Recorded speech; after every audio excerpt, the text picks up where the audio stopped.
Ambassador Steve Witkoff told CNN yesterday that Putin agreed in Alaska to security guarantees for Ukraine and legislation barring Russia from taking any more land in Ukraine or Europe if a peace deal can be reached. We were able to win the following concession: that the United States could offer Article 5-like protection, which is one of the real reasons why Ukraine wants to be in NATO. We sort of were able to bypass that and get an agreement that the United States could offer Article 5 protection, which was the first time we had ever heard the Russians agree to that. Witkoff said this was a game changer, and it is. But the security guarantees language is making everyone, myself and Steve Bannon included, very nervous. Today, Europe's illicit leaders will back up Ukraine's Zelensky in a meeting at the White House. They will argue for U.S.-led security arrangements and other means to keep the war going. I'm Barbara Boyd, and I've followed the British imperial attack on Russia and the United States since the 2014 coup in Ukraine. Today, I'll tell you more about what really happened in Alaska. Then I'm going to show you what you might not appreciate about Trump saying Ukraine is Biden's war. Finally, I'm going to talk about developments in Trump's battle to take out our deep state, which involves the very same people who started the war in Ukraine. But before I start, if you're a fan of the show and you haven't already, please go to Promethean Action and subscribe to our newsletter. Now, Ambassador Witkoff's statement about Ukrainian security guarantees like Article 5 of NATO raises a big question for me. Are we obligating ourselves to a new war if these two nations, which hate each other, manage to break the peace? Then I thought about it. What is Putin getting in return if he's willing to make that concession? Why would he make that concession when he is winning the war? Well, there's all sorts of speculation about land swaps, that Trump will push Ukraine to give up the Donbass, the area of eastern Ukraine, which has already voted to join Russia and has been in a civil war with the Ukrainian regime since 2014. In addition, all the territory Russia has gained will remain with Russia. But I think there's much, much more involved here. Putin keeps saying the root causes of the war have to be addressed to make peace. He's talking about the modern British Empire's plan to overthrow the Russian government and break up Russia. That plan has been in effect since the Berlin Wall fell in 1989. For Putin to agree to Ukrainian security guarantees, Russia's security also had to be guaranteed. I think Trump gave him assurances about that in Alaska. Massive economic deals between the U.S. and Russia will kick in if a peace deal is reached. These deals have been discussed ever since Trump's election and involve making Russia an ally again rather than an enemy. Now, Trump keeps stressing that this is Biden's war. If you understand this, you'll see what Trump and Putin are up to and what the real stakes are. After the fall of the Berlin Wall, our foreign policy blog began a campaign to decapitate the Russian state and break up Russia. Our homegrown British agents, Zbigniew Brzezinski and Madeleine Albright under Clinton, Condi Rice and Dick Cheney under Bush, and Joe Biden and Victoria Nuland under Obama, they all ran this. You see, before Trump, presidents were not that important. They really performed publicly, but they never really were running things. That is the British and European way of doing things. Starting in 1999, NATO was expanded to include all the former Warsaw Pact states. Two former Soviet states, Estonia and Latvia, with Finland, now represent NATO on Russia's border.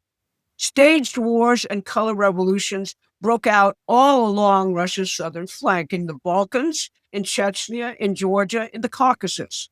Color revolutions in Ukraine and Georgia were meant to take NATO right up against a huge stretch of Russia's border with offensive weapons aimed at Russia to match. This all happened despite a promise we made to Russia in 1990, which was ironclad, that NATO would never expand beyond East Germany.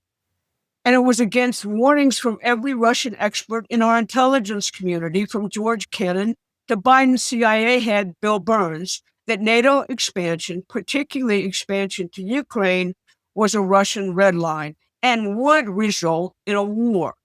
That was a certainty. It's the equivalent of the Soviet Union placing offensive nuclear weapons in Cuba, like during the Cuban Missile Crisis. The 2014 coup in Ukraine started the present war. The Russian-speaking population of eastern Ukraine refused to go along with the coup, and so did Crimea. Crimea voted to join Russia. The eastern Donbass region sought independence from the government Obama installed in Kiev, which included outright Nazis. Ukraine's new government then went to war with their own citizens in the Donbass and Crimea. Joe Biden, who became Ukraine's viceroy after the coup, made millions from this corrupt deal.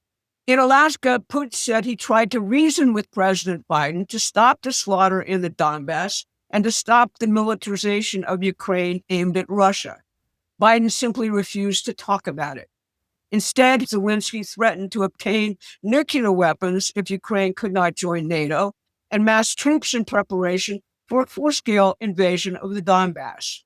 Biden, or whoever was running things at that point, sent the idiot Vice President Kamala Harris to Munich a couple days before the war started.